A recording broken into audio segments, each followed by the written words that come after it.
Breaking news आ रही है। NATO रूस पर परमाणु मिसाइलों से अटैक का प्लान बना सकता है। वो मिसाइलों को फिनलैंड में तैनात कर सकता है क्योंकि वहां से केवल 7 मिनट में क्रेमलिन बर्बाद किया जा सकता है। यह दावा काउंटर करंट्स नाम की वेबसाइट ने किया है, जिसने दावा किया कि नेटो की नजर उस जगह पर है जो रूस की सत्ता का केंद्र है, क्योंकि अब वो रूस के इतने नजदीक पहुंच चुका है जितना पहले कभी नहीं पहुंचा था। वेबसाइट ने यह तक दावा किया कि फिनलैंड के नेटो में शामिल होने के बाद उसे यूक्रेन की जरूरत नहीं पड़ेगी, क्योंकि यूक्रेन को नेटो में शामिल करने की कवायद इसलिए की गई थी क्योंकि नेटो रूस की सीमा के पास पहुंचना चाहता था।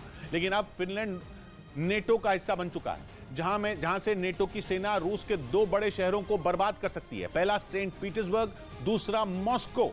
यानी नेटो फिनलैंड के रास्ते रूस के 2 बड़े शहरों का नामो निशान मिटा सकता है और लगता है कि मॉस्को की तबाही की प्लानिंग शुरू भी हो चुकी है। कम से कम काउंटर करंट्स नाम की वेबसाइट के दावे से तो ऐसा ही लगता है, क्योंकि फिनलैंड में नेटो की एंट्री होना कोई मामूली घटना नहीं है। रूस में पुतिन के विपक्षी भी इसे उनकी बड़ी हार मान रहे हैं, क्योंकि रूस के एक और पड़ोसी ने उसका हाथ छोड़कर उसके जानी दुश्मन का हाथ थाम लिया, जिससे रूस की साख भी घटी और सुरक्षा भी दांव पर लग गई। क्योंकि काउंटर करंट्स नाम की वेबसाइट ने दावा किया कि नेटो उत्तरी यूरोप के देश फिनलैंड में परमाणु मिसाइलें तैनात कर सकता है और उन मिसाइलों के निशाने पर मॉस्को में रूस की सत्ता का केंद्र क्रेमलिन होगा। क्योंकि फिनलैंड की सीमा से रूस की राजधानी मॉस्को की दूरी केवल 1060 किलोमीटर है, जिसे नेटो की परमाणु मिसाइलें केवल 7 मिनट में पार कर सकती हैं। मतलब यह कि नेटो चाहे तो क्रेमलिन का खेल 7 मिनट में खत्म हो सकता है, यानी इतने कम समय में कि पुतिन को जवाबी कार्रवाई का वक्त भी न मिले, क्योंकि 7 मिनट में रूस के लिए यह पता लगाना करीब करीब नामुमकिन होगा कि नेटो ने उस पर कौन सी मिसाइलें छोड़ी।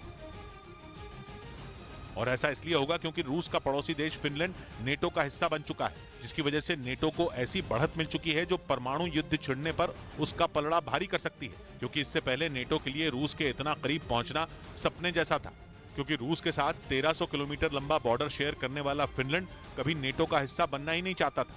इसलिए यूक्रेन को नेटो में शामिल करने का प्लान बना, क्योंकि यूक्रेन और रूस करीब 2200 किलोमीटर लंबी सीमा साझा करते हैं, जिसमें जमीनी सीमा करीब 1900 किलोमीटर और समुद्री सीमा करीब 300 किलोमीटर है। और अगर नेटो वहां अपनी परमाणु मिसाइलें तैनात करता तो वो 5 मिनट में क्रेमलिन पहुंच जाती।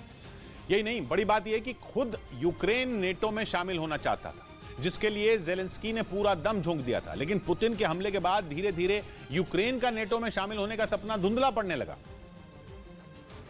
और ये बाजी फिनलैंड के हाथ में चली गई। लेकिन यूक्रेन जंग के पहले वो ऐसा चाहता तक नहीं था, लेकिन अब वो रूस के खिलाफ नेटो का सबसे बड़ा साथी बन गया है। जहां से पलक झपकते ही रूस के सबसे बड़े शहर मॉस्को और दूसरे सबसे बड़े शहर सेंट पीटर्सबर्ग का नामो निशान तक मिटाया जा सकता है, क्योंकि सेंट पीटर्सबर्ग की फिनलैंड की सीमा से दूरी मॉस्को से भी कम है।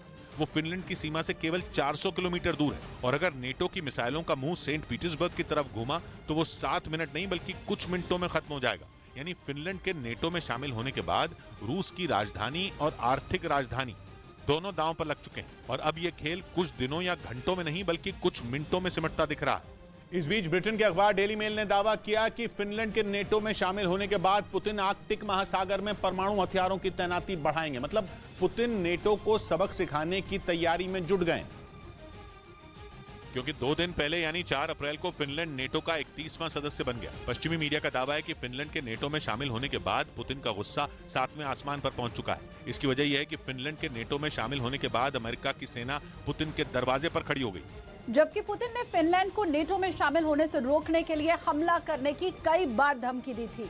लेकिन उन धमकियों को दरकिनार कर फिनलैंड अमेरिका की अगुवाई वाले सैन्य संगठन में शामिल हो गया। इसी वजह से ब्रिटेन का अखबार डेली मेल ये दावा कर रहा है कि फिनलैंड को सबक सिखाने के लिए पुतिन आर्कटिक महासागर में अपने परमाणु हथियारों की तैनाती बढ़ाएंगे, ताकि जरूरत पड़ने पर वो फिनलैंड के साथ साथ यूरोप के दूसरे देशों और अमेरिका पर भी परमाणु मिसाइल से हमला कर सके। कुछ रोज पहले ही पुतिन ने बेलारूस में अपने परमाणु हथियारों को तैनात करने का ऐलान किया था और उनके इस ऐलान के बाद पूरी दुनिया में हड़कंप मच गया था। पश्चिमी मीडिया ने यह तक दावा किया था कि पुतिन यूक्रेन को दुनिया के नक्शे से मिटाने की तैयारी कर चुके हैं और इसीलिए उन्होंने बेलारूस में अपने परमाणु हथियारों को रखने का फैसला किया है। यही नहीं, अमेरिका और यूक्रेन की परेशानी तब और बढ़ गई जब रूस ने एटम बम गिराने की ताकत रखने वाले 10 एयरक्राफ्ट बेलारूस भेज दिए। और अब पश्चिमी मीडिया का कहना है कि पुतिन ने आर्कटिक सर्कल में मौजूद रूस के कोला प्रायद्वीप में परमाणु हथियारों की तैनाती बढ़ाने का फैसला किया है, क्योंकि वहां रूस का सबसे बड़ा परमाणु जखीरा पहले से ही मौजूद है। मतलब पुतिन ने कोला प्रायद्वीप पर एक से बढ़कर एक खतरनाक परमाणु मिसाइलें तैनात कर रखी हैं, जिनके वार से अमेरिका और ब्रिटेन के शहर एक झटके में दुनिया के नक्शे से मिट सकते हैं। और अब पुतिन ने कोला प्रायद्वीप पर परमाणु हथियारों को बढ़ाने का फैसला कर अमेरिका समेत नेटो के तमाम देशों की चिंता बढ़ा दी। असल में रूस का कोला प्रायद्वीप आर्कटिक सर्कल में आता है। रूस के अलावा इस सर्कल में अमेरिका का Alaska, Norway, Sweden, Finland, Canada, Denmark और आइसलैंड के हिस्से आते हैं। मतलब इस सर्कल में आने वाले तमाम देश यूक्रेन जंग में रूस के खिलाफ खड़े हैं। माना जा रहा है कि इसी वजह से पुतिन आर्कटिक सर्कल में ज्यादा से ज्यादा परमाणु हथियारों को तैनात कर अपनी ताकत बढ़ाने में जुटे हैं। उधर यूरेशियन टाइम्स नाम की वेबसाइट के मुताबिक फिनलैंड के नेटो में शामिल होते ही रूस ने बहुत बड़ी मिलिट्री ड्रिल शुरू कर दी। दावा है कि इस ड्रिल में दुश्मन को आसमान में घेर कर उस पर हमला करने की प्रैक्टिस की गई और इस ड्रिल में रूसी वायुसेना के 15 से ज्यादा लड़ाकू विमान हिस्सा ले रहे हैं, जिनमें Su-30 सुपर सुखोई और Su-24 लड़ाकू विमान भी शामिल हैं। इनके अलावा रूसी फौज ने घातक S-400 एयर डिफेंस सिस्टम के साथ साथ टैंक और तोपों को भी मैदान में उतार दिया है। यूरेशियन टाइम्स की रिपोर्ट के मुताबिक ये सैन्य अभ्यास रूस के कलिनिनग्राद में चल रहा है, जो उसके मेनलैंड से करीब 350 किलोमीटर दूर बाल्टिक सागर के किनारे पर बसा है। कलिनिनग्राद की सीमाएं पोलैंड और लिथुआनिया से जुड़ी हुई हैं। वैसे तो कलिनिनग्राद से फिनलैंड की दूरी करीब 1000 किलोमीटर है, लेकिन दावा है कि वहां रूस की इन तैयारियों ने फिनलैंड की परेशानियां बढ़ा दी हैं। वहीं नेटो से जुड़ने के बाद लगातार मिल रही रूस की धमकियों से फिनलैंड घबरा गया और उसने रूस से मुकाबले के लिए इजरायल के साथ एंटी मिसाइल सिस्टम खरीदने की बड़ी डील फाइनल की, जिसमें फिनलैंड इजरायल का डेविड स्लिंग मिसाइल सिस्टम खरीदेगा, जिस पर फिनलैंड $344 मिलियन यानी भारतीय रुपयों के हिसाब से 2800 करोड़ रुपए खर्च करेगा। डेविड स्लिंग छोटी दूरी की एयर डिफेंस मिसाइल है जो 300 किलोमीटर की रेंज में किसी भी रॉकेट और मिसाइल को मार गिराएगी। ये मिसाइल सिस्टम इजरायल के आसमानी रक्षा कवच आयरन डोम का भी हिस्सा है। इसकी सटीक मारक क्षमता की वजह से यूक्रेन ने भी इजरायल से इसकी मांग की थी, लेकिन तब इजरायल ने डेविड स्लिंग की सप्लाई से इनकार कर दिया था। उधर फिलिस्तीन की धमकियों, अमेरिका की अपील और हमास के हमलों से बेअसर इजरायल की पुलिस लगातार दूसरी रात यरूशलेम के पुराने शहर की अल अक्सा मस्जिद में घुस गई। एक दिन पहले भी इजरायल की पुलिस ने अल अक्सा मस्जिद में नमाज पढ़ रहे फिलिस्तीनियों से मारपीट की थी और 400 से ज्यादा फिलिस्तीनियों को गिरफ्तार कर लिया था। लेकिन कुछ घंटों बाद ही देर रात को इजरायल की पुलिस दोबारा अल अक्सा मस्जिद में जा धमकी और वहां फिलिस्तीनियों पर रबर बुलेट दागती नजर आई। एक वीडियो में इजरायल का एक पुलिसकर्मी तो मस्जिद के अंदर अपना निशाना ढूंढता दिखा और उससे बचने के लिए फिलिस्तीनी खंभों के पीछे छिपे नजर आए। इजरायल की पुलिस ने फिलिस्तीनियों को मस्जिद से खदेड़ दिया। इस बार भी इजरायल ने अल अक्सा मस्जिद में घुसने के पीछे वही वजह बताई जो उसने एक दिन पहले बताई थी और आरोप लगाया था कि फिलिस्तीन के लोग पटाखे और पत्थर लेकर मस्जिद में घुस गए थे और उन्होंने मस्जिद को अंदर से बंद करने की भी कोशिश की थी। अभी रमजान के महीने के साथ यहूदियों का त्योहार पासओवर भी शुरू हो गया है। इजरायल की पुलिस ने कहा कि इसलिए उसने अल अक्सा मस्जिद परिसर के चप्पे चप्पे पर डेरा डाल दिया और वो मस्जिद के दरवाजे पर ही पहरा देती नजर आई। पुलिस के डर से फिलिस्तीन के लोग मस्जिद के बाहर नारेबाजी करने लगे, लेकिन फिर पुलिस ने उन्हें भी भगाने के लिए तेज आवाज करने वाले बम छोड़ दिए।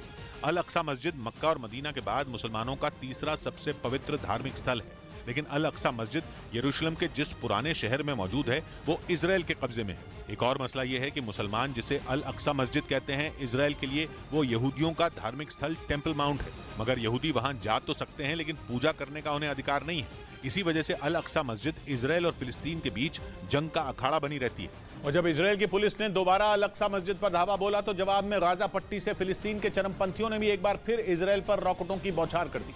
रॉकेट हमलों की वजह से दक्षिणी इजरायल के कई इलाकों में खतरे के सायरन बज उठे, क्योंकि सामने आई एक तस्वीर में गाजा पट्टी की तरफ से इजरायल के आसमान में एक रॉकेट आता दिखा। इजरायल की सेना ने दावा किया कि गाजा से जमीन से हवा में मार करने वाले 7 रॉकेट दागे गए। शक जताया जा रहा है कि रॉकेटों से इजरायल की एयरफोर्स के विमानों को निशाना बनाने की साजिश थी, लेकिन इससे पहले कि इजरायल को कोई नुकसान पहुंच पाता, सभी रॉकेट हवा में ही फट पड़े। इधर केंद्र सरकार ने गलत तरीके से विदेशी चंदा लेने के मामले में एनजीओ ऑक्सफैम इंडिया के खिलाफ सीबीआई जांच के आदेश दे दिए। ये संस्था सामाजिक गतिविधियों को चलाने के लिए रजिस्टर्ड है,